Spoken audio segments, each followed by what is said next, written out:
हरे राम राम राम हरे हरे, हरे कृष्ण कृष्ण कृष्ण हरे हरे, हरे राम राम हरे हरे, हरे कृष्ण कृष्ण कृष्ण हरे हरे, हरे राम राम हरे हरे, हरे कृष्ण कृष्ण कृष्ण हरे हरे।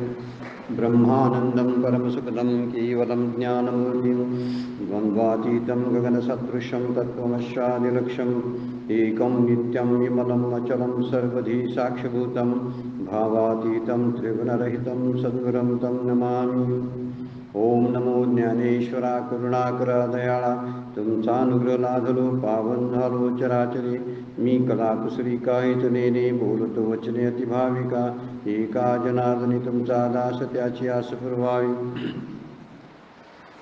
संतश्रेष्ठ श्री ज्ञानेश्वर माऊली, जगद्गुरु तुकाराम महाराज, नाथ महाराज समर्थ सर्व संतांना वंदन करतो।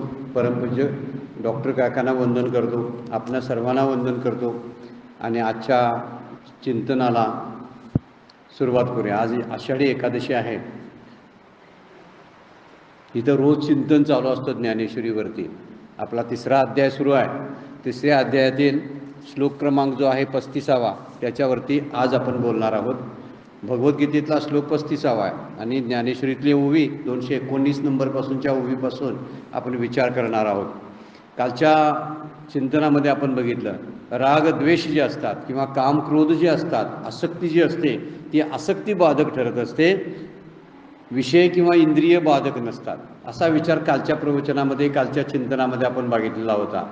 त्यामुळं आपण जे जगतो त्या जगण्याला एक अर्थ प्राप्त होण्यासाठी भगवंताची मदत असायला लागते, श्रीगुरूंची मदत असायला लागते।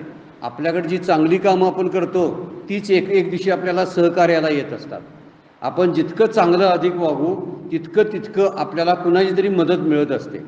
पण आपण चांगलं वागण्याचा अधिक प्रयत्न केला पाहिजे। आपल्यासाठी आपण चांगलं वागायला लागतं, दुसऱ्यांसाठी चांगलं वागावं लागत नाही। आणि त्यामुळे त्याचाच विचार मागच्या चिंतनामध्ये केलेला होता।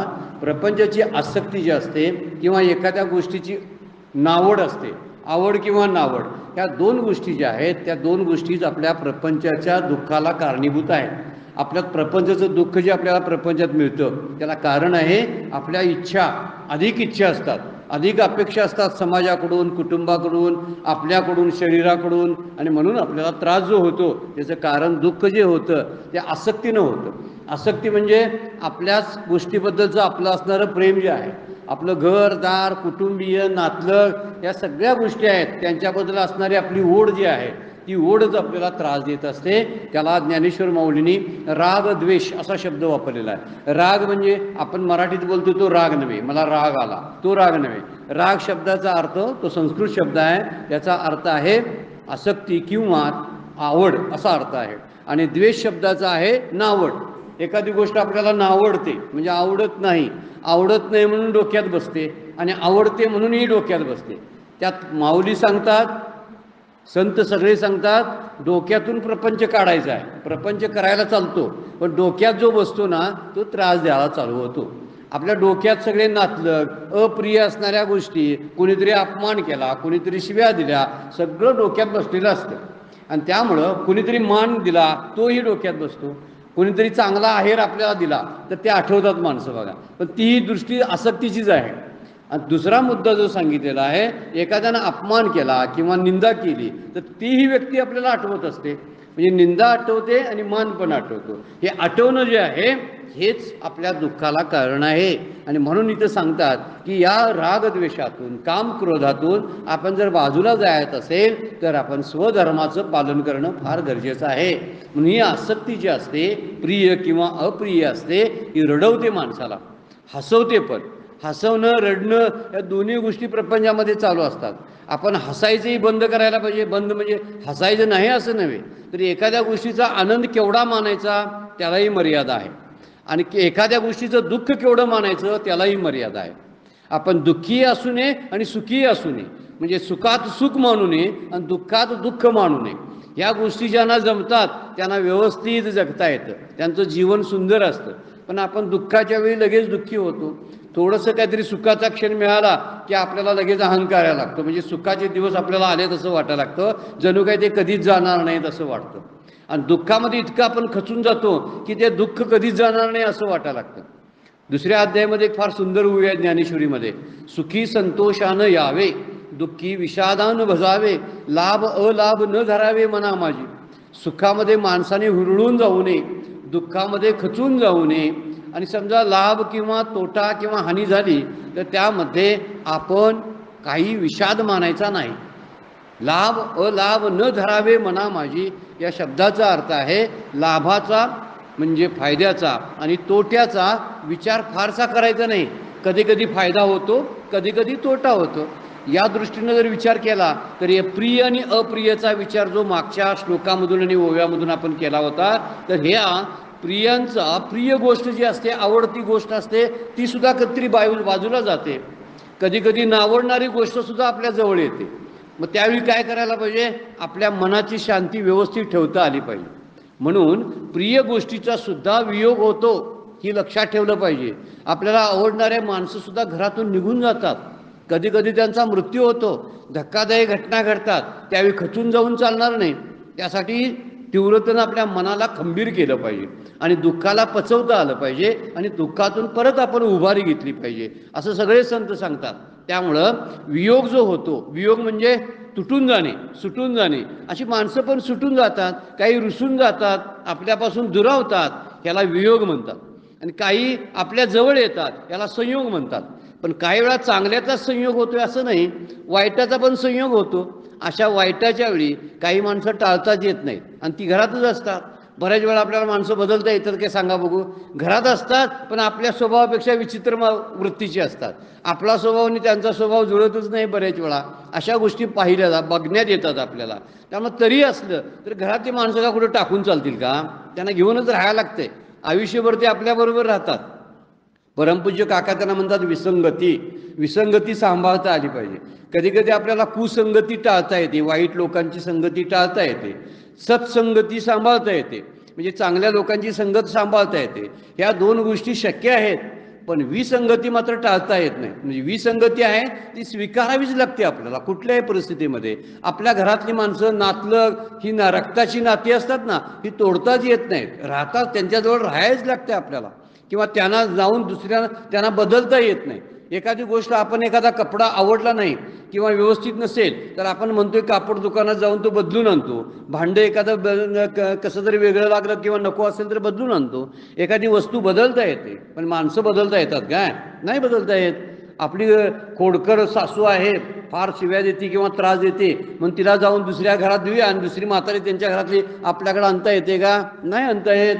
सून आहे ती विचित्र स्वभावाची आहे आणि आहे तर आता काय करायची, तर सांभाळणं फार गरजेचं आहे. ज्या गोष्टी आपल्याला कधीच बदलता येत नाहीत त्या आपण हळूहळू स्वीकारायला शिकलो पाहिजे. याला म्हणायचं मधला मार्ग पकडणं, याला म्हणायचा श्रेयस मार्ग, की जो आपल्या शांतीसाठी उपयोगाचा आहे. नाहीतर घरातली शांती आपोआप निघून जाते या राग आणि द्वेषामुळं. आसक्तीमध्ये अप्रिय आणि प्रिय किंवा अनुकूल प्रतिकूल या भावना ज्या आहेत त्या आपल्या मनामध्ये सतत राहतात.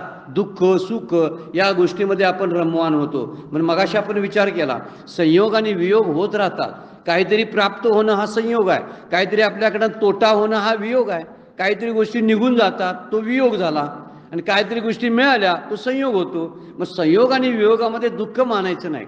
ज्याचा माझा नित्याशी योग आहे त्याला लक्षात ठेवला पाहिजे आणि तो भगवंत आहे, विठ्ठल आहे. देवाला आपण लक्षात ठेवला पाहिजे, तो नेहमी आपल्या जवळ असतो. सगळी सोडून जातील पण देव आपल्याला कधी टाकत नाही, कारण देव आपल्या हृदयामध्ये असतो. हृदयामध्ये असताना तो कुठं जाईल सांगा बघू. आपण जिथं जिथं फिरतो त्यावेळी आपल्या तो बरोबर आहे. जेथे जातो तेथे तू माझा सांगाती, तुकाराम महाराजांचा अभंगच आहे. जिथं जिथं मी जातो तिथं तिथं तू माझ्या सांगाती आहेस. सांगाती म्हणजे बरोबर आहे. आणि काय हाताला धरून माझ्या तू चालवतोस, चालविषयी हाती धरून या, माझा हात धरून चालवतोस. म्हणजे त्याचं अस्तित्व आत असतं म्हणूनच आपण चालतो बोलतो, नाहीतर आपल्याला बोलता चालता येणार नाही.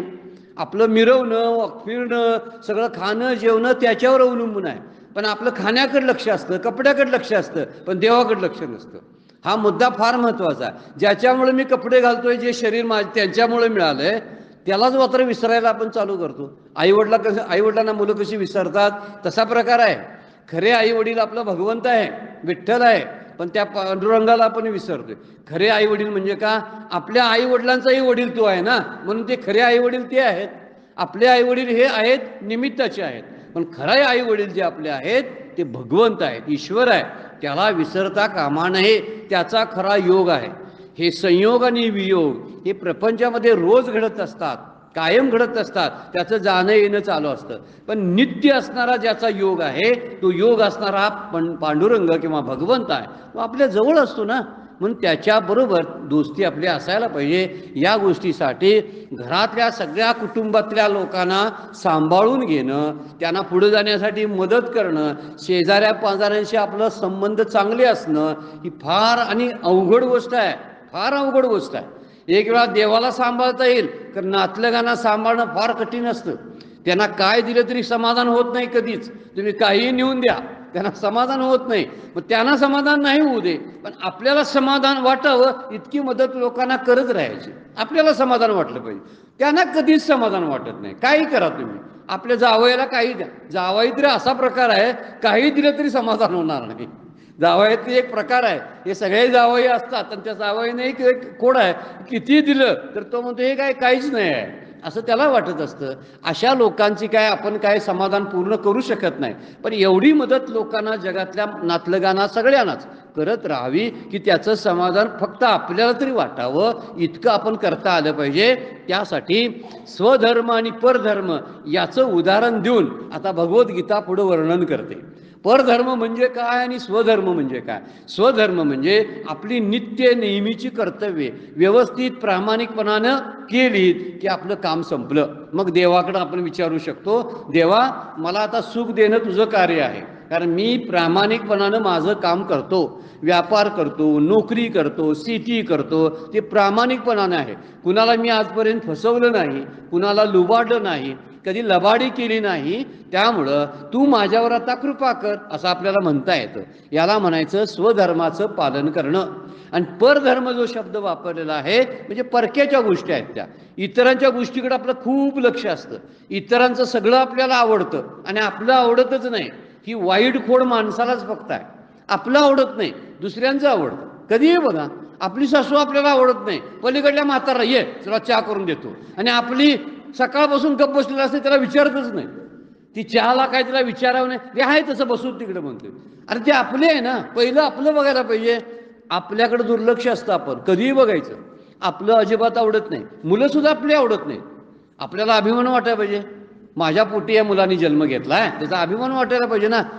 ते आपण तुलना करतो दुसऱ्या मुलांशी, ते मुलगा कसा आहे बघ, ती मुलगी कशी आहे बघ, तिला किती मार्क्स पडले बघ आणि तुला किती पडलेत बघ. या तुलनेमुळं मुलं दुखावतात. म्हणून आपल्यावर प्रेम करायला अगोदर शिकलं पाहिजे. आपण आपलं आपल्याला आवडायला पाहिजे. आपलंच आपल्याला आवडत नाही म्हणून भांडणं होतात. बाकी वाद व्हायला, संघर्ष व्हायला दुसरं काही कारण नाही, आपलंच आपल्याला आवडत नाही म्हणून. म्हणून आपल्याबद्दल अभिमान बाळगायला शिकलो पाहिजे. आणि आपल्याबद्दल अभिमान बाळगणं म्हणजे इथं शास्त्रानं शब्द वापरलाय स्वधर्माचं आचरण करणं. आणि परधर्म भयावह असा एक शब्द वापरलेला आहे श्लोकामध्ये. तो श्लोक कसा आहे बघा, श्रेयान स्वधर्मो विगुण परधर्मात स्व अनुष्ठितात स्वधर्मे निधनं श्रेय परधर्मो भयावह असा संस्कृत श्लोक गीतेतला आहे. आणि गीतेमधल्या श्लोकावरती माऊलींनी ओव्या केलेल्या आहेत. आता गीतेतल्या श्लोकाचा अर्थ कसा होतो बघा, सुखाने आचरता येणाऱ्या परधर्मापेक्षा गुणाने उन्हा स्वधर्मच श्रेयस्कर आहे. गुणानं जर कमी जरी असला तरी तो आपला आहे म्हणून तो श्रेयस्कर आहे. आणि स्वधर्मामध्ये मरण आले तरी कल्याणकारक होईल, पण परधर्माचे आचरण घातक आहे. दुसऱ्याचं बघून आचरण कधी करायचं नाही, तर स्वतःचा एक स्वभाव असतो, त्या स्वभावाप्रमाणे आपल्याला वागता आलं पाहिजे. आणि म्हणून इथं परधर्म आणि स्वधर्म हे फार समर्पक असे किंवा लाक्षणिक शब्द वापरलेले आहेत. वास्तविक ह्याचा संबंध खूप आपल्या कुटुंबाशी असतो. म्हणून आपलीच माणसं आपल्याला नकोशी जेव्हा वाटतात ना, त्यावेळी आपण आपल्यातले दोष शोधले पाहिजे. का ती नकोशी वाटायला लागलेली आहे, असं आपण म्हणतोय मला नाही नकोशी वाटतात, त्यांना मी नकोसं झालेला आहे, असं प्रत्येक ठिकाणी होत असतं. पण आपल्या माणसांमधले चांगले गुण आपण शोधत नाही. आपल्या गल्लीतल्या माणसातले चांगले गुण शोधत नाही, गावातले शोधत नाही, देशातले आपल्या माणसं आहेत त्यांचं शोधत नाही. तर परदेशातली ओढ आकर्षण केवढं असते बघा. परदेशामध्ये चाललेल्या गोष्टी आपल्याला आवडत असतात. आपली भाषा आपल्याला आवडत नाही, मातृभाषा आपल्याला आवडत नाही. मात्र मातृभाषा आवडत नाही याचा अर्थ मातृ आणि पितृप्रेम काय असते हेच आम्हाला माहीत नाही. आईवर प्रेम करायला जमलं नाही ते आईची भाषा काय जाणतील, हा मुद्दाच आहे ना. आईची भाषा जर त्यांना शिकवली लहानपणापासून तर त्यांना आवडायला लागेल. आता जरासं आज सुरू झालेलं आहे, लोकांना समजायला लागलंय की परकीय भाषांचा किती उपयोग, तर कामापुरता उपयोग करून घेता आला पाहिजे. पण जी मुख्य भाषा आपली मातृभाषा ज्याला म्हटली त्याला स्वधर्म म्हणतो आपण. या मातृभाषेचं मध्ये बोलणं, त्याचं आचरण करणं, त्यातली संस्कृती अंगीकारणं याला स्वधर्माचं आचरण म्हणतात. पण आपण ते टाकायला लागलोय आणि परधर्म भयावह शब्द वापरलेला आहे. परक्यांच्या गोष्टी सगळ्या भयानक असतात. म्हणून आपल्याच लोकांच्यावरती, आपल्या वस्तूवरती, आपल्या घरावरती, आपल्या भाषेवरती आपलं प्रेम असायला पाहिजे. म्हणून आपलं काय ते अगोदर ठरवायला पाहिजे ना. म्हणजे परक्याचं मग आवडायचं बंद होतं. बऱ्याच वेळा असं आवडते, कुठली बघून तिकून आणली होती पाहुण्यातलीच केली तर लागली कसली बघा. आता आली या घरात ना, कशाला उई तिच्यावर टीका करत बसायचं. आहे तशी सांभाळून घ्यायची. त्या बदलता येते या कपड्यासारखी. आता साडी आपण आणली की लगेच बदलायला जातोय, लगेच बदलता येते ना. पण ती काय सून कशी बदलता येईल सांगा बघू. बदलताच येत नाही. मग बदलता येत नसेल तर तिला स्वीकारली पाहिजे. आणि स्वीकारताना कसं मोठ्या मनाने स्वीकारला पाहिजे. जसं आपण सुनेला म्हणतोय मला तू आई मान, वडील मान असं म्हणतो. आपणही तिला मुलगी मानायला पाहिजे ना. तिची इच्छा असते मला मुलगीसारखं प्रेम त्यांनी द्यावं. जसं आपल्याला वाटतंय त्यांनी मला, आता आई बाबा म्हणण्याची नुसती प्रथा आली आहे, पण आई बाबासारखं वागते का त्यांच्याबरोबर, हाही मुद्दा आहेच की. आईशी जेवढी अर्धा तास पाऊण तास बोलती फोनवर, तेवढी सासूशी घरात सुद्धा बोलत नाही. आणि ती फोनवर मात्र आईशी अर्धा तास. आईनं ठरवायचं काय काय आज भाजी करायची, तिकडून सांगायची आईने हिला की आज ही भाजी कर, त्यात असं मीठ घाल, तसं फोडणी दे, मग ही फोडणी द्यायची आणि मग करायची. हे आवडतंय का घरातल्या लोकांना? सासू घरातली म्हणणार मी इथं बसलोय, मला न विचारता तिकडं. म्हणजे स्वधर्म नको, परधर्म आवडतो. आता तू आलीच ना इकडल्या घरात, मग इकडलंच सांभाळून घे जा, हा मुद्दा आहे. आता ते तुझं घर राहिलं नाही हे सुनेला कळेल तेव्हा ना. आता ह्या गोष्टी सगळ्यांना जेव्हा कळतील तेव्हा आपल्या माणसावरती प्रेम जडायला लागेल. आणि म्हणून इथं माऊलींनी वर्णन केलंय, सगळ्यात चांगला धर्म कोणता असेल तर स्वतःचा धर्म. धर्म म्हणजे हिंदू मुसलमान अशा अर्थाने इथं वापरलेला शब्द नाही, तर धर्म म्हणजे स्वतःचं नित्याचं विहित योग्य शास्त्राप्रमाणे केलेलं आचरण म्हणजे स्वधर्म. आपल्याच गोष्टीवरती आपलं असणारं प्रेम. इथं काय म्हणलेलं आहे, कदाचित स्वधर्मामध्ये गुण कमी असतील पण तरी सुद्धा तोच आचरणास योग्य आहे. आणि खरंच आहे, किती बाहेरची माणसं असली तर आपल्या उपयोगाला येणार आहेत काय. मानलेला मुलगा असं म्हटला तरी आजारपणामध्ये स्वतःच्या मुलग्याला सेवा करावी लागते. कारण काय, तो स्वतःचा आहे, त्याला स्वधर्म म्हटलेला आहे. पण आपण बऱ्याच वेळा असं होतं की दुसरी चांगली वाटायला लागतात आणि दुसरं चांगलं वाटल्यामुळं आपल्या माणसांबद्दलचं प्रेम शिल्लक राहत नाही. म्हणून माऊलींनी इथं खबरदारीचे उपाय सांगितलेले आहेत. तर आपण या आसक्तीमध्ये अडकतो, माझ्या मताप्रमाणे व्हायला पाहिजे असं म्हणतो, लोकांच्यावर अपेक्षा आपल्याला लागतो, माझ्या अपेक्षेप्रमाणे व्हायला पाहिजे म्हणतो. पण तसं काही होत नाही. जे चाललंय ते बरोबर आहे असं समजणं याला स्वधर्म म्हणतात. ह्याचं स्वधर्माचं पालन म्हणायचं, स्वीकारायचं सगळं असं आहे ना, आहे ते बरोबर आहे. कारण प्रत्येकाच्या स्वभावाप्रमाणे सगळीजण वागत असतात. मुलामुलींची लग्न पत्रिका पाहून केली जातात, पत्रिकातले गुण किती जुळतात यावरून मुलामुलींची लग्न करतात. आताच्या सासवा सुद्धा फार हुशार आहेत, ते म्हणतात माझी पत्रिका तिच्याशी जुळती का बघा सुनेशी, म्हणजे ती घरात येणार आहे ना. आणि खरंच चांगली गोष्ट आहे ती. सासून सुद्धा ती पत्रिका त्या आपल्या सुनेशी जुळती काय पाहायला काय हरकत आहे सांगा ना, की जुळते काय बघा तिंचरी माझं गुण, म्हणजे बरं पडेल, दोघींचं पटेल ना घरामध्ये. पण कोण बघत नाही, वास्तविक त्यांचीच जुळवायला पाहिजे. मुलं नवरा बायको व्यवस्थित राहतात तरी त्यांची पत्रिका जुळत नसली तरी, ह्यांचं मात्र जुळत नाही. कारण सगळं कायम काहीतरी वितंडवाद चालू असतात. म्हणून मुलामुलींची पत्रिका नाही बघितली तरी चालेल, पण सासू सुनेची पत्रिका जुळते का पाहिलेली बरी. म्हणजे ते काय होईल, घरात शांतता राहते. आता सगळी कुटुंब दुरावलीत, फुटलेत, कारण स्वतःच्या धर्मावरती प्रेम राहिलं नाही, घरावरती प्रेम नाही, मातीवरती प्रेम नाही, भाषेवरती प्रेम नाही, आपल्या लोकावरती प्रेम नाही. कशानं काय सुधारणा कशी होईल, कसे प्रेम राहील सांगा भाऊ. बरीचशी मुलं परदेशामध्ये स्थायिक झालेली आहेत. परदेशात नसतील तर देशात कुठेतरी आहेत. आई वडील एका ठिकाणी असतात, मुलं एका ठिकाणी असतात, त्यांना काय दिसतही नाही. म्हणजे नातवंडाचं सुख बघावं असं प्रत्येकाला वाटत असतं. ती नेहमी म्हणत असते, तो माणूस किंवा बायको म्हणत असते, ती म्हातारी म्हणत असते म्हाताऱ्याला, मला नातवंडाचं तोंड पाहायचं आहे, नातवंडाचं तोंड पाहायचं आहे. मग ते एक दिवशी विनोदानं म्हणतात, तुला नातवंडाचं तोंड पाहायचं आहे, एकदा पोरग्याच तरी तोंड बघ. 2 वर्ष झालं पोरग्याचं तोंड दिसलं नाही आणि नातवंडाचं कुठलं दिसायला लागेल. 2-2, 3-3 वर्ष पोरं घरलाच येत नाहीत. कसला स्वधर्म पाहतात सांगा बघू. किती अडचणीच्या गोष्टी झालेल्या आहेत.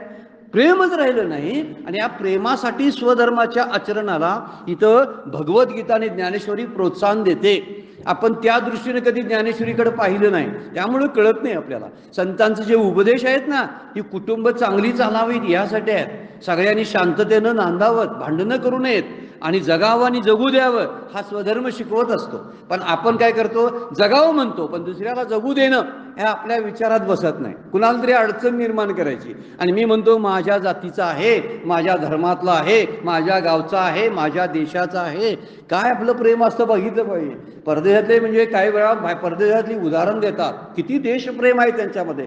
आपल्यामध्ये कधी देशप्रेमाचा विचार करतो का? काही नाही. राष्ट्रगीत सुरू असतं तर किती जण उभा राहतात सावधानतेमध्ये, सगळेजण, प्रत्येकाचा व्यवहार चालू असतो. इतर देशामध्ये जपानचं उदाहरण दिलं जातं. राष्ट्रगीत सुरू असताना एकदा संसदेमध्ये, जपानच्या संसदेमध्ये खासदारांची भांडणं लागली. सगळीकडेच भांडणं असतात, पण संसदेमध्ये खासदारांची भांडणं लागली. खुर्च्या फेका लागली एकामेकावर. एक शाना त्यातला खासदार होता, तो गेला आणि वरती स्टेजवर जाऊन माईकवरती राष्ट्रगीताची धून लावली, जपानच्या राष्ट्रगीताची. आपल्याकडे कसं जनगण मन आहे तसं त्यांचंही राष्ट्रगीत आहे. राष्ट्रगीत लावल्याबरोबर सगळे खुर्च्या फेकत होते ना, सगळीजण शांत झाली. काय प्रेम आहे बघा. आमच्यात ओरडून जरी राष्ट्रगीत लावलं तरी कोण उभा राहणार नाही. ते कुणी उभं राहायचं? मास्तरांनी आणि पोरांनी शाळेतल्या. दुसऱ्यांनी करायचं नाही राष्ट्रगीताला. हो, काय मानच नाही. मान असायला देशाबद्दलचं प्रेमच नाही ना, स्वधर्माबद्दलचं प्रेम नाही. आणि अमेरिकेत असं आहे, आमच्या देशात काय, असं तुलना करत बसायचं. आमच्या देशात चांगलं काय बघायला पाहिजे ना. सारखं अमेरिकेचं, इतर देशांचं उदाहरणं सगळीच आपण बघत असतो. आपल्या देशामध्ये जे चांगलं आहे याला स्वधर्म म्हणतात. याचा विचार करणं हा स्वधर्म आहे. त्यामुळे माऊलींनी फार सुंदर अशा 2-3 गोष्टी सांगितलेल्या आहेत या श्लोकामधून. म्हणजे चांगल्या दुसऱ्याच्या धर्मापेक्षा कमी गुणाचा असू दे, पण आपला धर्म श्रेष्ठ आहे. धर्म शब्दाचा अर्थ लक्षात आला असेल. हिंदू धर्म, मुस्लिम धर्म नव्हे बरं का. धर्म म्हणजे आचरणाची पद्धत, कसं वागावं याचे नियम, याला धर्म म्हणतात. आणि ते धर्म म्हणजे स्वतःचा धर्म, स्वतः कसं वागावं याची माहिती देणारं एक नियम असतात, त्याला स्वधर्म म्हटलेला आहे. आणि ते स्वधर्म हा आपला जरी चांगला वाईट दिसत असला, त्याच्यामध्ये गुण कमी असले आणि परधर्म जरा चांगला वाटत असला तरी तुझा त्याचं आचरण करू नये. आपली मुलं दिसायला वेडीवाकडे आहेत, पण ती आपलीच असतात ना, म्हणून त्यांच्यावरती आपलं प्रेम असायला पाहिजे. शेजारची मुलं देखणी असून करायचीत काय? माऊलींनी उदाहरण दिलेले आहेत, पुढं फार सुंदर दृष्टांत दिलेलं आहे. म्हणून आपल्या धर्माचं पालन करताना जरी कष्ट पडले तरी हरकत नाही, कठीण परिस्थिती आली तरी हरकत नाही, पण आपलं कधी सोडू नये, स्वतःचं कधी सोडायचं नाही. आपलं जे असतं ते आपल्याबरोबर असलंच पाहिजे. आणि तेही प्रेमानं, सत्कारानं त्यांना आपल्या जवळ घेतलं पाहिजे. आपण त्याच्यावरती प्रेम असलं पाहिजे आपलं. हे करणं फार गरजेचं आहे, कारण परधर्माचं आचरण भयावह आहे असं श्लोकामध्ये सांगितलेलं आहे. ते भीतीदायक आहे. भीतीदायक म्हणजे कदाचित अडचणीत आणेल, कदाचित आपल्याला पारतंत्र्यात टाकेल. इंग्रजांनी 150 वर्ष राज्य केलं, याला कारण स्वधर्म विसरलेत भारतीय म्हणून, दुसरं काही कारण नाही. आपल्यावरती मुसलमानांच्या स्वाऱ्या झाल्या, इतकी लुटलालूट झाली हिंदुस्थानची, त्याला कारण स्वधर्माचं आचरण व्यवस्थित केलं नाही म्हणून. छत्रपती शिवाजी महाराजांनंतर महाराष्ट्राचं स्वराज्याची व्यवस्थित घडी बसलेली घडी विस्कटली. नंतरच्या कालावधीमध्ये त्याला कारण स्वधर्माचं आचरण व्यवस्थित झालं नाही म्हणून. आपण इतिहासात डोकावलं की लक्षात येतं की शिवाजी महाराजांना जे जमलं ते पुढच्या राजांना का जमलं नाही. आणि म्हणूनच आपल्यावरती स्वाऱ्या झाल्या, परकीयांनी हल्ले केलेत आणि आपण त्यांना सामील झालो, म्हणजे परधर्म अंगीकारला, त्यांना सामील झालो. आणि हे सामील होणं जे आहे यामुळंच आपल्याला पारतंत्र्य पदरात पडलं, ही गोष्ट लक्षात ठेवण्यासारखी आहे. म्हणून आपण बाहेरच्या माणसाला कधी येऊ देऊ नये आपल्या घरामध्ये. आपल्या भावाभावामध्ये मिटवायला बाहेरचे येतात बघा, बाहेरच्या त्या दोघा भावांनी एकत्र बसावं, आई वडिलांना घ्यावं आणि आपले तंटे आपण मिटवावेत. बाहेरचा घुसला की तो काहीतरी वेगळ्या विचारानं घुसत असतो आणि त्यामुळं आहे त्याच्यामध्ये अधिक कशी भांडणं लागतील आणि ह्यातला माझ्या पार्टीत कसा येईल याचा विचार तो मिटवणारा करत असतो. आणि ह्याचा जर सावधपणाने जर असा आपण विचार केला तर आमच्या भावातला आहे स्वधर्म आहे, तो आमचा आम्ही बघतो असं ज्याला कळेल ना, म्हणजे सुना आपल्या सगळ्या खानाखुना सासूच्या बाहेर सांगायला जातात, सासवा आपल्या सुनाच्या खोड्या बाहेरच्या सांगायला जातात. बाहेरची येऊन घरातलं मिटवणार आहेत काहीच नाही, पण आपल्या घरातली गुपितं बाहेर गेलीत ना, ह्याला म्हणायचं स्वधर्म नाकारलेला आहे आपण आणि परधर्माला आत आणलं, म्हणजे लोकांना आत घुसवायला लावायचं आणि आपल्या घरामध्ये धुडकोस करायला लावायचा. भावाच्या विरोधात एखादा शत्रू तयार करायचा आणि त्याला सांगायचं माझ्या भावाला तू त्रास दे.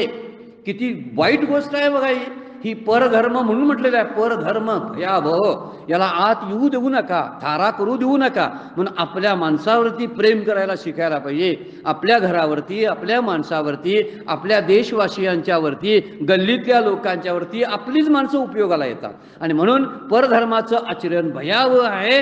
म्हणून यात हे करत असताना कष्ट जरी पडले, त्यात निधन जरी झालं म्हणतोय, निधन श्रेया काय म्हणलेलं आहे बघा, श्रेयान स्वधर्मा विगुणा परधर्मात स्वधर्मे निधनन श्रेय. स्वधर्मात जरी मृत्यू आला तरी सुद्धा घाबरू नका. मागचं सुद्धा आपण जर विचार केला तर भारतीयांनी जो संघर्ष केला त्यात किती लोक कामाला आली. भगतसिंग, राजगुरू, सुखदेव, नेताजी सुभाषचंद्र बोस ही माणसं स्वतःचे रक्त सांडलं देशाच्या प्राप्तीसाठी, म्हणजे त्यांना स्वधर्म त्यांनी अंगीकारला. पण त्यातले काही गद्दार निघालेत आणि इंग्रजांना सामील झाले, त्यांना परधर्म आवडला आणि त्यांच्यात गेले. म्हणूनच इंग्रजांना राज्य करता आलं इतक्या दिवस. आपल्याही घरात असा बाहेरचा आगंतुक घुसू देऊ नये. आपल्या कुटुंबामध्ये त्याचा प्रवेश चुकीचा आहे. आपले प्रश्न आपण मिटवायला पाहिजेत. म्हणून इथं वर्णन श्लोकामध्ये फार सुंदर केलेला आहे. आपला स्वधर्म जो आहे आचरण करताना जरी त्रास झाला तरी तोच अंगीकारणं फार महत्त्वाचं आहे. म्हणून स्वधर्माची व्याख्या कशी केलेली आहे बघा. प्रत्येक प्रसंगामध्ये देशात किंवा कुठलाही काळ असू दे, परिस्थिती पाहून आपल्या स्वभाव धर्मानुसार जे योग्य आचरण करायला हवं त्या आचरणाला स्वधर्म म्हणतात. परिस्थिती कुठलीही असो, देश काळ कुठलाही असो, त्यामध्ये योग्य आचरण आपल्याला व्यवस्थित करता आलं पाहिजे, त्याला स्वधर्म म्हटलेला आहे. आपल्याकडे 4 आश्रम आहेत बघा. ब्रह्मचर्य आश्रम आहे, गृहस्थ आश्रम आहे, वानप्रस्थ आश्रम आहे आणि संन्यास आश्रम आहे. पूर्वी हे 4 आश्रम असायचे. ब्रह्मचर्य आश्रम जो आहे तो लहान मुलासाठी 25 वर्षापर्यंत असायचं. त्यांनी गुरूंच्याकडून विद्याच प्राप्त करायची 25 वर्षे, घराकडे यायचं नाही. नंतर गृहस्थी व्हायचं, लग्न करायचं नाही, गृहस्थ आश्रम सांभाळायचा. 50, 55, 60 वर्षे झाली की काय करायचं की वानप्रस्थात जायचं. वानप्रस्थात म्हणजे घर सोडून बाहेर जायचं. आणि शेवटच्या टप्प्यात 70-80च्या पुढे घराबद्दल, जगाबद्दल कुठली आसक्ती न ठेवता सगळं डोक्यातून काढून संन्यास आश्रम स्वीकारायचा. किती घडी चांगली होती बघा. आज ती घडी राहिली आहे का बघा. ज्या काळामध्ये मुलांनी जी कार्य करायला नको पाहिजेत ती मुलं आत्ताच करायला लागलेली आहेत. ज्या काळात ब्रह्मचर्य पत्करलं पाहिजे त्याच काळात गृहस्थानी करायची कार्य मुलं करायला लागलेली आहेत. आणि यामुळं रोगाचा प्रसार झाला ना. एक वाक्य बोललं जातं, ज्या काळात योग करायचे त्या काळात जर भोगायला चालू केलं तर भोगायच्या काळात रोग उत्पन्न होता. वाक्य लक्षात ठेवण्यासारखं आहे बरं काय.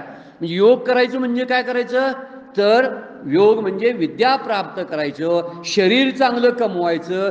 त्या काळातच पोरं भोग भोगायला लागलेले आहेत. जे पुढच्या काळात भोगायला पाहिजे 40व्या वर्षानंतर ते अगोदरच 25व्या वर्षी भोगायला लागलेत. तर म्हणजे खायला नको ते खायचं, पाहायला नको ते पाहायचं, ऐकायला नको ते ऐकायचं. हे 25 वर्षापर्यंत चालू दिलं नको पाहिजे होतं. अशी आपली पूर्वीची व्यवस्था होती. म्हणून ह्यातला कुठला आश्रम श्रेष्ठ तर सगळे आश्रम बरोबर आहे. आपल्या आश्रमापेक्षा कदाचित वाटतो बघा गृहस्थ आश्रमापेक्षा वानप्रस्थ चांगला आहे. असून काय करायचा, अजून गृहस्थ आश्रमाचं माझं कर्तव्य पूर्ण झालंय का, नाही झालं, म्हणून मी गृहस्थ आश्रम सोडणार नाही. म्हणजे जे घरातल्या माणसाची, कुटुंबियांची जी कार्य आहेत ती मी प्रामाणिकपणाने पूर्ण करणार असं आपल्या मनामध्ये घेतलं पाहिजे. म्हणून कुठलीही गोष्ट वेगळी किंवा श्रेष्ठ वाटते, बघायला गेल्यानंतर श्रेष्ठ वाटते, पण खरं बघायला गेलं तर आपल्याच वस्तू, आपल्याच व्यक्ती, आपलेच नातलग आपल्यासाठी श्रेष्ठ असायला पाहिजेत, पण तसे नसतात. पण आपल्याला दुसऱ्याचं पाहून दुसरं चांगलं वाटायला लागतं. कधीही बघा, दुसऱ्याच्या अंगातली कपडे फार चांगले आहेत वाटतात, दुसऱ्याच्या अंगावरली साडी आपली बरोबर नाही, तिचीच चांगली वाटायला लागते. का माहिती नाही, मात्र लोकांचा स्वभावच आहे, आपलं आपल्याला आवडतच नाही. घरातली माणसं आपली आवडतात का बघा. आपल्या मुलांनी जेवढे मार्क्स मिळवले तेवढे मार्क मुलं आपल्या कुठल्या आईवडिलाला आतापर्यंत आवडलेत सांगा बघू. नाही, ते म्हणतात कमीच पडलेत. दुसऱ्यांचे किती चांगले आहेत बघा. अरे जेवढे पडले तेवढे बरे आहेत ना, तुला किती पडले होते विचारलं ना. एखाद्या पालक म्हणतोय 92% पडायला पाहिजे होतं, 96% पडायला पाहिजे होतं. मी ते एका पालकाला विचारलं, आम्ही शाळेत होतो त्यावेळी. तो म्हटला सर मार्क कमी आलेत. किती मार्क पडले? तरी मी म्हणतो 92% पडले. अहो 92 म्हणजे काय कमी झाले काय? मग भरपूर आहेत. मी म्हटलं तुम्ही 10वीला होता त्यावेळी किती पडले होते? ते म्हणले मला 57% पडले होते. मग तुमच्यापेक्षा किती सरस आहे मुलगा तुमचा? ते मानत नाही ना. ते माझी स्पर्धा होते आहे, स्पर्धा वाढलेली आहे. या स्पर्धेत मुलांचा जीव गेला तरी हरकत नाही. त्या मुलांना मारून मारून त्यांच्याकडून अभ्यास करून घेतला जातो. सकाळपासून क्लास, नंतर शाळा, संध्याकाळी क्लास, नंतर जिम, नंतर म्हणे कसला काय तो संस्कार वर्ग, काय काय नको ते, नंतर म्हणे गायनाचे क्लास. मरायचं काय पोरांनी? बरं शिकून काय होणार आहे?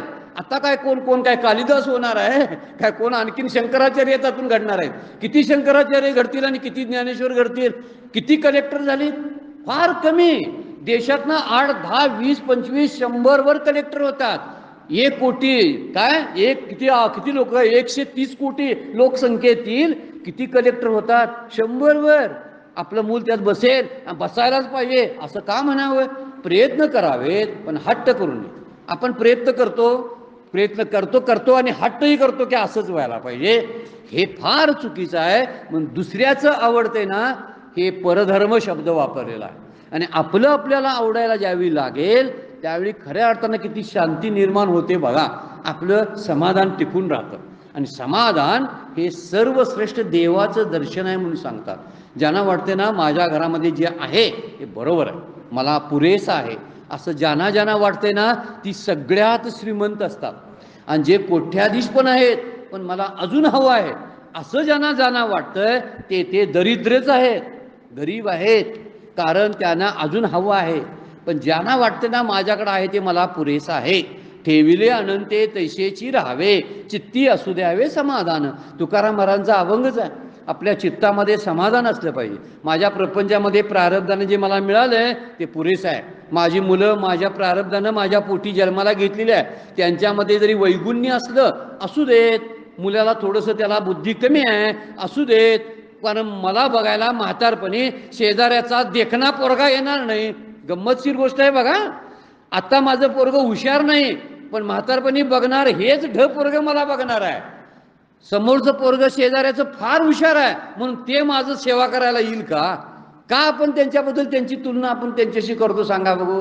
इतका परधर्म भयावह आहे. हे वर्णन करताना माऊली जे बोलतात ना, आपलंच चांगलं असतं आणि आपल्यापेक्षा दुसऱ्याचं चांगलं वाटणं ह्याच्यासारखी वाईट गोष्ट दुसरी कुठली नाही. ही असमाधानी माणसाचं लक्षण आहे. हवं जे वाटतं ना हे हव्यास असतो प्रत्येकाच्या. असंच असायला पाहिजे, हे नको ते असायला पाहिजे. हे एवढंच नाही, आपलं शरीर आपल्याला आवडत नाही. काय हो माझं नाक कसं वाकडंच आहे बघा, तुमचं नाक कसं आहे बघा, माझे कान अशीच कसले आहे, तुमचं कसं आहे, तुमचा आवाज किती छान आहे बघा, मला काय आवाजच नाही. अरे तुला जसा ठेवायचा तसा देवाण ठेवलेला आहे, त्याला तसा ठेवायचा तसा ठेवलेला आहे, तू का त्याच्याकडलं मागून घेतोस? आता त्याचा आवाज चांगला आहे तर त्याची तब्येत बरं नाही, सारखा आजारी असतो, तू ठणठणीत आहेस, मग तू चांगला का म्हणत नाहीस? किती गंमतशीर गोष्ट आहे बघा. आपली तब्येत चांगली आहे तर म्हणायला पाहिजे मला अभिमान वाटतो माझी तब्येत चांगली आहे. हे म्हणत नाही तसं. तो म्हणतोय तू हुशार आहे हो फार, त्याला चांगले मार्क पडतात. चांगले मार्क पडतात पण सारखं आजारी पडतंय. मार्क काढून काढून 12वी पर्यंत जगते का नाही कुणाला माहिती, अशी त्याची स्थिती आहे. तू कसा ठणठणीत आहेस, नाही जरी तू शिकलास पुढे तर कष्ट करून तू पोट भरशील एवढी ताकद तुझ्या शरीरामध्ये आहे. तसं म्हणतच नाहीत कोण. आपला मुलगा समजा धडधाकट आहे, अभिमान वाटला पाहिजे. समजा तो शाळेमध्ये कच्चा आहे, असू दे ना, त्यामध्ये काय बिघडलं एवढं? पण काही मुलांच्यामध्ये वैगुण्य असतं, काही मुलं व्यसनी असतात आणि हुशार असतात. काय त्यांचं हुशार पण पेटवायचं आहे, काय करायचं सांगा बघू? ते व्यसनही करतात आणि हुशार आहेत म्हणे. आता ह्यांची हुशारी कुठली देशाच्या कामी आली, त्या कुटुंबाच्या का आणि समाजाच्या? काही नाही, समाजाला भार म्हणायची, समाज उद्ध्वस्त करण्याची ही प्रवृत्ती आहे. अशा मुलांची आवड आपल्याला का वाटावी? म्हणून अभिमान असला पाहिजे आपल्या सगळ्याकडे जे जे म्हणून चांगलं आपल्याकडं आहे त्याच्याबद्दलचा आपल्यात अभिमान असणं, याला म्हणायचं स्वधर्माचं पालन करणं.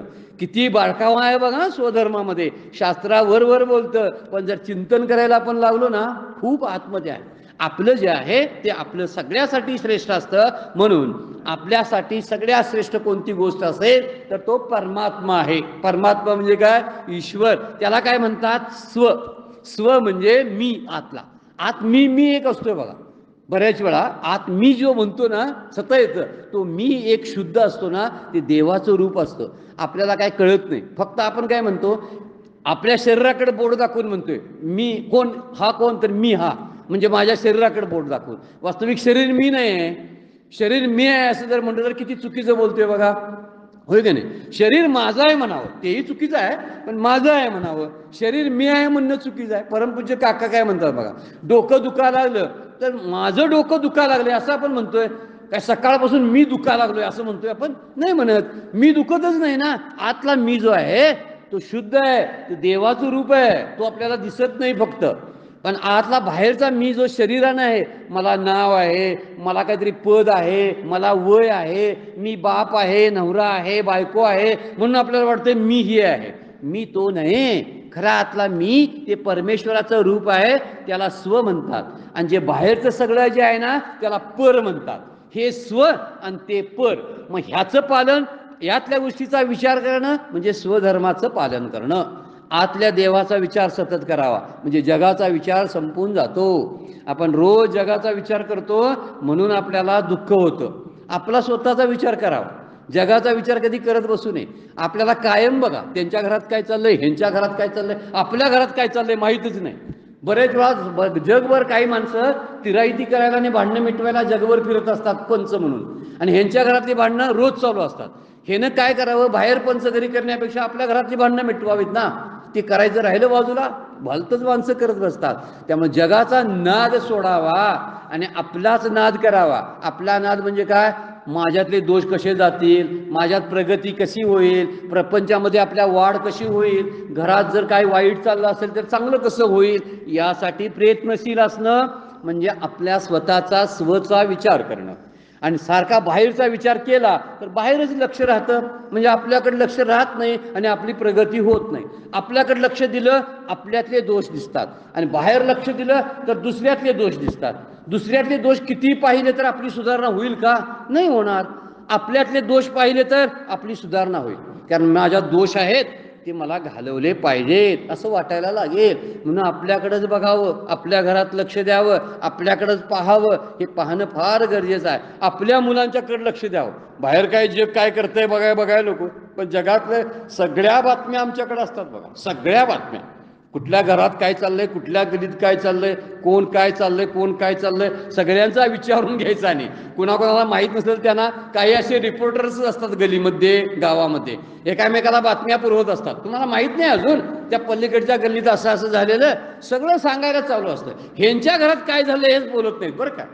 ज्यांना शहाणपणा आहे त्यांना आपल्या घराकडे लक्ष द्यावं, आणि जो मूर्ख आहेत ना तीच दुसऱ्याच्या घराकडे लक्ष देतील, जगाकडे लक्ष देतील. याला म्हणायचा परधर्म. दुसऱ्याचं बघायचं नाही, आपलं पाहायचं. आपलं पाहिलं ना की सुधारणा सुरू होते म्हणून समजायची. मला काय येत नाही, मला ज्ञानेश्वरीचा अभ्यास करायचा आहे, मला वाचन करायचं आहे, मला व्यवस्थित ओव्या वाचता येत नाहीत, कुणाकडून तरी मार्गदर्शन घ्यायला पाहिजे, किंवा आणखीन माझ्या मुलाला कशी सुधारणा करता येईल, आपल्याकडे सगळं बघायचं. आणि ज्यावेळी असं आपल्याकडे बघायला जातो तेव्हा जे पर आहे, पर म्हणजे दुसरं, त्या पराकडून लक्ष स्वकडे येतं. स्व म्हणजे आतमध्ये असलेला आपला देव आहे, जरासं मोठ्या वरच्या दर्जाचं चिंतन आहे. स्व म्हणजे आपल्या भगवंताकडं, आपल्या स्वरूपाकडं, आपल्या आत्म्याकडं आपलं लक्ष असायला पाहिजे. त्याला आत्मानुसंधान म्हणतात. आत्म्याकडं लक्ष देणं. आणि बाहेरकडं जर लक्ष असेल ना तर बाहेरचं लक्ष आपल्याला अडचणीत आणू शकतं. म्हणून बाहेर कधीही लक्ष देऊ नये, आपल्याकडं लक्ष द्यावं असं यामध्ये सांगितलेलं आहे. त्यामुळं 3 योग सांगितलेले आहेत सगळ्या शास्त्रामध्ये. एक कर्मयोग सांगितला, भक्तियोग सांगितला आणि ज्ञानयोग सांगितलेला आहे. ह्या तिन्ही योगातून आपल्याला जावं लागते बरं काय. प्रपंचात आपण असतो त्यावेळी आपल्याला हा कर्मयोग करावा लागतो. आणि कर्मयोग म्हणजे काय, स्वधर्माचं आचरण व्यवस्थित करणं. त्यासाठी काही सोडावं लागलं तर सोडावं लागतं, काही वेळा सोसावं लागतं. काही जण काहीतरी अपमान करतात, सोसावं लागतं. काही वेळा अडचणी संकट येतात, त्या सहन करून पुढं जावं लागतं. याला कर्मयोग म्हणायचा. ह्यामध्ये त्याग असतो, कर्मयोगामध्ये त्याग असतो. पुढे जाऊन देवाची ओळख करून घ्यावी आणि आपल्या माणसावरलं प्रेम, घरावरलं प्रेम देवावर करावं. देवावर प्रेम करायला लागलो की त्याला भक्ती म्हणतात, त्याला भक्तियोग म्हणतात. असा भक्तियोग योग करत करत करत स्वतःची ओळख करून घेणं याला ज्ञानयोग म्हणतात. शेवटी ज्ञानयोगामध्ये आपण प्रविष्ट झालो पाहिजे. त्याला म्हणायचं आत्मज्ञान. आत्मज्ञान म्हणजे स्वतःचं ज्ञान करून घेतलं पाहिजे. कशा कशा दृष्टीनं, पहिला कर्मयोग, त्यामध्ये त्याग आहे. भक्तियोग, त्यामध्ये प्रेम आहे. आणि पुढचा ज्ञानयोग आहे, त्यामध्ये बोध आहे. बोध म्हणजे ज्ञान आहे. त्या ज्ञानाची प्राप्ती आपल्याला हळूहळू होत असते. हे स्वधर्माच्या आचरणानंच कळू शकतं, अन्यथा कळणार नाही. त्यामुळं दासबोधामध्ये एक सुंदर ओवी आहे, सर्व धर्मामध्ये धर्म, स्वरूपी राहणे हा स्वधर्म. स्वधर्माची व्याख्या कशी करतात बघा दासबोधामध्ये समर्थ रामदास त्यांनी व्याख्या केली आहे, सर्व धर्मामध्ये धर्म, स्वरूपी राहणे हा स्वधर्म. फार सुंदर शब्द वापरलेला आहे. स्वरूपी राहणे म्हणजे आपल्याच ठिकाणी सतत स्थित असणं, बाहेर लक्ष न देणं. यासाठी आपल्याला ध्यान वगैरे सांगितलेलं आहे. ध्यानाला बसलं की आत पाहायचं, बाहेर पाहायचं नाही. नामाला बसलं की आत देव पाहायचा. आपल्या हृदयामध्ये तो विठ्ठल आहे, त्या विठ्ठलाकडे पाहायचं आणि रामकृष्ण हरी म्हणत बसायचं. कुठं पाहायचं, आत. आणि तोंडानं काय म्हणायचं, रामकृष्ण हरी. आणि कानानं तेच ऐकायचं. 3 इंद्रिय बरोबर कामाला लागतात. पाहणे आत चालू असतं, डोळ्यानं काय असतं, पाहणं चालू असतं, कानानं ऐकणं चालू असतं, आणि जिभेनं बोलणं चालू असतं. तिन्ही ठिकाणी बोलावा विठ्ठल, पाहावा विठ्ठल, करावा विठ्ठल, जीव व्हावं. तुकाराम महाराजांचा अभंग आहे ना, 3 गोष्टी त्यामध्ये पण सांगितलेल्या आहेत. बोलावा म्हणजे मुखानं नाम घ्यावं, आणि पाहावा म्हणजे त्याचं ध्यान करावं, बोलावा विठ्ठल, पाहावा, आणि करावा विठ्ठल जीवभाव म्हणजे आतमध्ये त्याचं लक्षामध्ये त्याच्या अनुसंधानामध्ये सतत राहावं. आपलं जीवरूप आहे, तो जीवरूप देवरूपमध्ये रूपांतरित झाला पाहिजे. अशा अर्थाचे स्वधर्माची लक्षणं आपण ठोकळ मनानं पाहिलेली आहेत. पहिली ओवी माऊलींची आहे, फक्त बोलण्यासाठी आपण घेऊया. आगा स्वधर्म आपुला, जरी का कठीण झाला तरी हाची अनिष्टला भला देख. जरी आपला स्वधर्म कठीण जरी असला, मगापासून आपण चर्चा केली, जरी आपल्यासाठी जे करतो आपण ते कठीण जरी असलं तरी त्याचंच अनुसरण करावं. त्याचंच अनुसरण किंवा त्याचंच आचरण आपल्या रोजच्या जीवनामध्ये करावं. जरी स्वधर्म आपला चुकीचा वाटला तरी सुद्धा परधर्माचं कधीही आचरण करू नये. दुसऱ्याचं पाहून कधीही अनुकरण करू नये. करायचं असेल तर आपल्या आई वडिलांचं अनुकरण करावं, आपल्या श्रीगुरूंचं अनुकरण करावं. पण करावं म्हणजे काही बाबतीमध्ये, पण पुढे जाऊन काय करावं, इतरत्न तरी जगाचं कोणाचं अनुकरण करत बसू नये. म्हणजे परधर्माचं आचरण फार वाईट आहे, असं वर्णन माऊलींनी पहिल्या 219 नंबरच्या ओळीमध्ये केलेलं आहे. वेळ संपलेला आहे, त्यामुळे थांबावं लागतं. आजची सेवा श्रीगुरूंच्या चरणी, भगवान ज्ञानेश्वरांच्या चरणी अर्पण करतो. आपण सर्वजण इथं उपस्थित आहात. आज आषाढी एकादशी निमित्त आपल्या सर्वांचे शिवगड ट्रस्टतर्फे मी आभार व्यक्त करतो. असंच पुन्हा पुन्हा येत जावा, अधूनमधून इथं भेट द्या. म्हणजे आपल्याला इथं आपल्यामध्ये प्रेम वाढतं, आपल्यालाही काही चांगले इथल्या गोष्टी घेऊन जाता येतात घरामध्ये. आज आपल्याला श्रवण करण्याचा योग आला आणि त्यामुळे बरं वाटते. अशाच गोष्टी पुन्हा पुन्हा घडाव्यात अशी एक अपेक्षा शिवगड ट्रस्टतर्फे करतो. आता विराम घेतो. पुंडलिक वरदा हरी विठ्ठल.